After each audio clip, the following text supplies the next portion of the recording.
Hi hello தோழிகளே, எல்லோரும் எப்படி இருக்கீங்க? நல்லா இருக்கீங்க நம்புகிறேன். நானும் நல்லா இருக்கேன். வாங்க வீடியோக்குள்ளே போகலாம். நம்ம இன்றைக்கி பார்க்க போகிறது காட்டா ஸ்டிச். காட்டா ஸ்டிச்னால் சில்க் த்ரெட்டை வச்சு செயின் ஸ்டிச் போடுவோம்ல, அதுதான். அது எதுக்குன்னா இந்த மாதிரி ஸ்டோன் செயினை வந்து நல்லா லுக்காக எம்போஸ்டாக சூப்பராக காமிக்கிறதுக்கு தாங்க அது நம்ம யூஸ் பண்ணுறோம். அது எப்படி பண்ணலான்னு வாங்க பார்க்கலாம். எங்கே இருந்துனாச்சும் ஸ்டார்ட் பண்ணலாம். நான் இங்கேருந்து ஸ்டார்ட் பண்ணுறேன். மேலேருந்து ஒரு செயின் எடுக்கிறேன். ஒரு செயின் போட்டு சைடு ஒரு செயின் போடுறேன். அந்த செயினை அப்படியே மேலே கொண்டு போகிறேன் பாருங்கள். அப்புறம் சைடு ஒரு செயின். அதாவது ஒவ்வொரு ஸ்டோனையுமே நம்ம தனித்தனியாக காமிக்கிறது தாங்க. தனித்தனியாக ஒட்டின மாதிரி காமிக்கிறது தான் இந்த காட்டா ஸ்டிச்சோட ஸ்பெஷலே. அதனால் எம்போஸ்டாக தெரியும், தனியாக ஒயிட் கலரில் மட்டும் தெரியாமல். நான் எப்படி போகிறேன்னு உங்களுக்கு ட்ரா பண்ணுறேன் பாருங்கள். சைடு ஒரு செயின் கீழே கொண்டு வரேன். அப்புறம் சைடு மேலே அப்படின்னு போட்டுக்கிட்டே போயிட்டே இருக்கணும். இந்த மாதிரி தாங்க செயின் போடணும். போட்டு முடிச்சுட்டு ரிவர்ஸில் கொண்டு வரணும். நம்ம எப்படி செயின் போட்டோமோ இப்போ ஃபில் பண்ணாத இடத்தெல்லாம் நம்ம ஃபில் பண்ணணும். பாருங்கள், நான் கீழே போடுறேன். அப்புறம் மேலே சைடு ரிவர்ஸில் போகிறேன். இப்போ வந்து அந்த ஸ்டோன் செயினை ஃபுல்லாக நம்ம ஃபில் பண்ணிடுவோம். நீங்கள் ஃபுல்லாக வீடியோ ஸ்கிப் பண்ணாமல் பாருங்கள். அப்படின்னா தான் நான் எப்படி போடுறேன், எந்த இடத்துல என்ன பண்ணுறேன்னு உங்களுக்கு தெரியும். இன்னொரு டிப்ஸ் நான் சொல்கிறேன் பாருங்கள். நீங்கள் நூலை மேலே பிடிச்சி இழுக்கும்போது கொஞ்சம் நீடிலுக்கு மேலே நடுவில் வரைக்கும் கொண்டு வரணும். நெக்ஸ்ட் இன்னொரு டிப்ஸ் என்னென்னா, நல்லா நீடியில் உள்ளே ப்ரெஸ் பண்ணி குத்தணும். நான் பாருங்கள் எப்படி குத்துறேன்னு. அப்படி நீங்கள் குத்துனா மட்டும்தான் நூல் சிக்காமல் பிசுறு இல்லாமல் மேலே வரும். நீடில் எந்த அளவுக்கு ப்ரெஸ் பண்ணி குத்தி மேலே இந்த மாதிரி பாதியில் வரைக்கும் கொண்டு வந்து நீங்கள் சில்க் த்ரெட்டை இழுத்தீங்கனாலே உங்களுக்கு நூல் அந்த போகாமல் வரும். சில்க் த்ரெட்டை பொறுத்த வரைக்கும் நீங்கள் நீடில் எவ்வளோக்குனாச்சும் சாய்ச்சி இழுக்கலாம். ஸ்டிச்சு நல்லாவே வருங்க. நீடில் ப்ரெஸ் பண்ணணும். மேலே இழுக்கும்போது கொஞ்சம் நூலை வந்து மேலே கொண்டு வந்து இழுக்கணும். முனியில் பிடிச்சி இழுத்திங்கன்னா கட்டாக தான் செய்யும். நீங்கள் செயின் ஸ்டிச்சை நல்லா ப்ராக்டிஸ் பண்ணியிருந்தீங்கன்னா இது ஈஸியாக உங்களுக்கு வந்துடும்.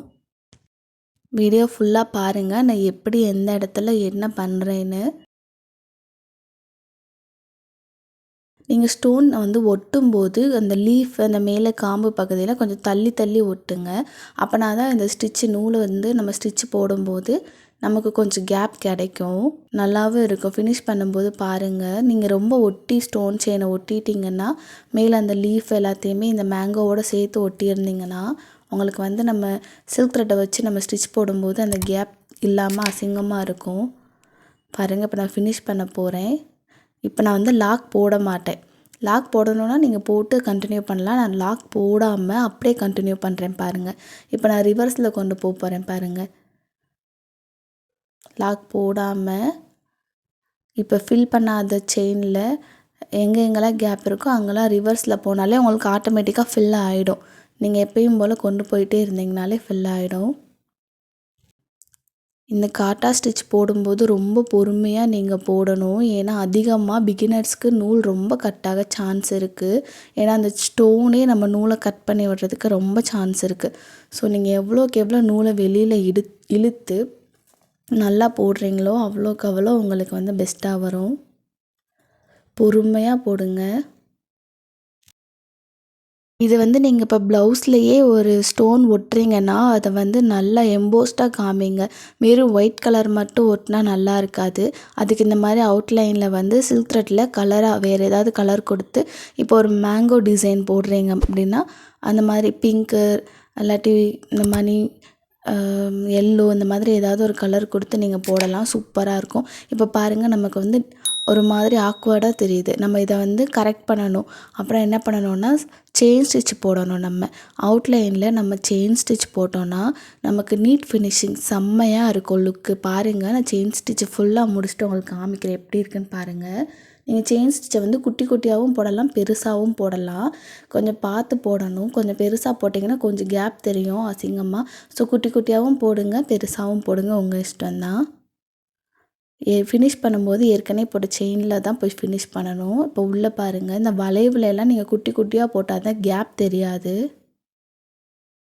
இந்த மாதிரி வளையிற இடத்துல எல்லாம் குட்டி குட்டியாக தான் நம்ம செயின் போடணும். அப்போனா தான் நமக்கு வந்து அந்த ஏற்கனவே போட்ட ஸ்டிச்சுக்கும் இப்போ போடுற ஸ்டிச்சுக்கும் கேப் தெரியாது. மற்ற இடத்துல எல்லாம் நீங்கள் பெருசு பெருசாகவே செயின் போட்டுக்கலாம். பிகினர்ஸ் வந்து ஃபஸ்ட்டு வந்து இந்த மாதிரி கேப் இருக்கிற நல்ல நிறைய இடம் இருக்கிற மாதிரி இமேஜ் எடுத்து பண்ணுங்கள். சின்ன சின்ன கொச்ச கொச்சன்னு இருக்கிற இமேஜில் எடுத்து பண்ணாதீங்க. இந்த மாதிரி அவுட்லைன் நல்ல பெருசாக இருக்கிற இமேஜாக எடுத்து பண்ணுங்கள். அப்படின்னா தான் உங்களுக்கு ப்ராக்டிஸ் ஆகும். இப்போ இந்த காம்பு பகுதியை ஃபில் பண்ண போகிறோம். பாருங்கள், மேலேருந்து கீழே ஒரு ஸ்டிச் போடுறேன், அப்புறம் சைடு ஒரு ஸ்டிச்சு, அப்புறம் மேலே கொண்டு போகிறேன், மேலேருந்து சைடு ஒரு ஸ்டிச்சு, அப்புறம் கீழே கொண்டு வரேன். நல்லா பாருங்கள், எந்த இடத்துல நான் எப்படி திருப்புறேன், எப்படி ரொட்டேட் பண்ணுறேன்னு பாருங்கள். ஸ்கிப் பண்ணாமல் பாருங்கள். நான் அப்படின்னா தான் எப்படி உள்ள நீடியில் கொண்டு வரேன்னு உங்களுக்கு தெரியும். இப்போ பாருங்கள், நான் முனியில் கொண்டு வந்துட்டு ஒரு ஸ்டிச்சு பக்கத்துலேயே இன்னொரு ஸ்டிச்சு போட்டு தான் நான் உள்ளே கொண்டு போகிறேன். இப்படி போட்டால் தான் உங்களுக்கு கரெக்டாக இருக்கும். நீங்கள் ரிவர்ஸில் வரும்போதுமே அது உங்களுக்கு கரெக்டாக செட் ஆகிடும். பாருங்கள், நான் அந்த லீஃபுக்கும் காம்புக்கும் நடுவில் கொஞ்சம் கேப் விட்டுருக்கேன். அதனால தான் எனக்கு அங்கே ஸ்டிச் போட முடியுது. இந்த மாதிரி நீங்களும் கொஞ்சம் கேப் விட்டு ஒட்டுங்க. இப்போ ஃபினிஷ் பண்ணிவிட்டு லாக் போடலை, நான் ரிவர்ஸில் வந்துடுறேன். இப்போ நம்ம ஸ்டார்டிங்கில் வரும்போது அந்த எட்ஜில் எப்படி 2 ஸ்டிச் போட்டோமோ அதே மாதிரி இந்த எட்ஜில் போட்டோம் பார்த்தீங்களா? அதே மாதிரி போட்டிங்கன்னா உங்களுக்கு ஃபில் பண்ணும்போது கரெக்டாக வந்துடும். ஸ்டார்டிங்கில் இந்த எட்ஜில் போட்டிருப்போம். நெக்ஸ்ட்டு அந்த எட்ஜில் ரிவர்ஸில் வரும்போது போட்டுருவோம். இப்போ லாக் போட போகிறோம், எண்டு நாட் போட போகிறோம். எண்டு நாட் போட்டுட்டு அவுட்லைன் கொடுக்கணும். நம்ம அவுட்லைன் கொடுத்தா தான் நமக்கு நீட் ஃபினிஷிங்காக இருக்கும், நல்லா சூப்பராக தெரியும். பாருங்கள், நான் அவுட்லைன் எப்படி கொடுக்குறேன்னு. இங்கே நமக்கு ஷார்ப் எட்ஜு இருக்குது, அதனால் நம்ம ஆப்போசிட்டில் வச்சுட்டு ஒரு குட்டி லாக் வச்சுட்டு தான் திருப்பணும்னு இல்லை, நம்ம டைரெக்டாக செயின் போட்டுகிட்டே வந்துடலாம். இப்போ உள்ளேயும் பாருங்கள், நான் செயின் ஸ்டிச் கொடுக்குறேன். அப்படின்னா தான் நமக்கு நீட் ஃபினிஷிங்காக இருக்கும்.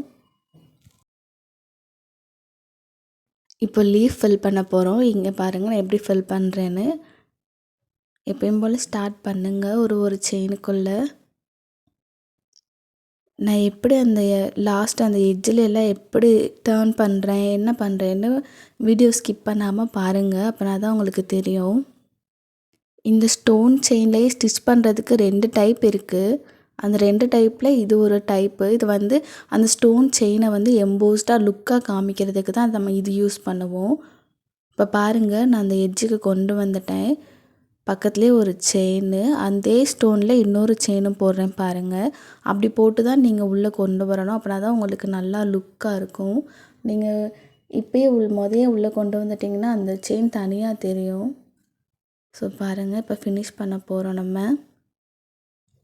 இன்னொரு டைப் எப்படின்னா, நீங்கள் ப்ளவுஸில் ரவுண்ட் நெக்கில் பேக் நெக்கில் யூஸ் பண்ணும்போது அந்த ஸ்டோனை ஒட்டி இருப்போம். அதை கீழே விழுகாமல் எங்கிட்டும் நகராமல் இருக்கிறதுக்கு ஒரு சிம்பிள் ஸ்டிச் போடுவோம். அது என்னென்னு நான் உங்களுக்கு சொல்கிறேன், அப்புறமேல தனியாக ஒரு வீடியோவில் சொல்கிறேன்.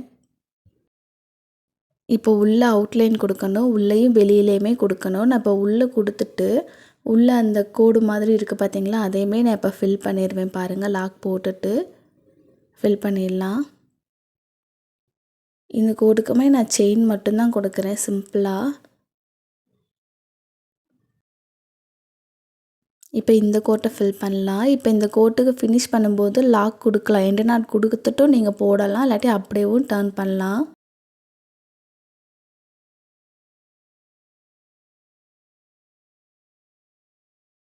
பாருங்கள், இப்போ வெளியில் நான் அவுட்லைன் போடுறேன். பாருங்கள், ஃபினிஷ் பண்ணியாச்சு. வாங்க அவுட்புட் எப்படி இருக்குன்னு பார்க்கலாம். செம்மையாக இருக்குங்க. இந்த வீடியோ பிடிச்சிருந்தால் லைக் பண்ணுங்கள், ஷேர் பண்ணுங்கள், கமெண்ட் பண்ணுங்கள், மறக்காமல் சப்ஸ்கிரைப் பண்ணிடுங்க. பக்கத்தில் இருக்க பெல் ஐக்கானை கிளிக் பண்ணிடுங்க. இதே மாதிரி இமேஜில் நீங்கள் ட்ரை பண்ணி பாருங்கள். டவுட் இருந்தால் கமெண்ட் பாக்ஸில் சொல்லுங்கள்.